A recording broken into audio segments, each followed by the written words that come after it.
Have you ever been in the middle of a fight? That's exactly where Abigail found herself in a story from 1 Samuel in the Bible. Abigail was known for being wise and beautiful, but her husband, Nabal, was known for being a jerk. He was super rich and super rude. He lived up to his name, which literally means fool. One day, David sent some peaceful men to Nabal to ask for some supplies. David had helped keep Nabal's sheep safe from thieves. He was hoping Nabal would be generous with what he had. Instead, Nabal said, "Nah, who is David? Sounds sketchy. This isn't a charity. Beat it." When his men returned empty-handed and told David what Nabal had said, he was furious. Sometimes when you're insulted, you immediately forget everything you know you should do. In this case, David told 400 of his men, "Grab your sword. We're gonna go kill this fool and his family." Meanwhile, someone told Abigail what her husband had said to David's men.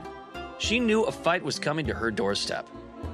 She also knew that David and his men were about to do something they would regret. She acted quick. She loaded up 4 donkeys worth of food and supplies for David's men and left without telling her lazy husband. As she rode out to meet them, she thought, what could I possibly say to stop 400 guys with swords, red hot and ready to rage? When she arrived, the first thing she did was show as much respect to David as she could. She dropped to her knees and begged forgiveness for Nabal's unkindness. And then she did something you can do with your friends. She reminded him who he is. She reminded him that he's good and stopped him from an act of evil. She spoke peace where it was desperately needed. And it worked. David listened. He thanked her and blessed her. Because of Abigail, he cooled down. He respected her for saying something. Abigail had no idea what her tough conversation would cost. It could have cost her life, but that didn't stop her. She made things better because she knew better.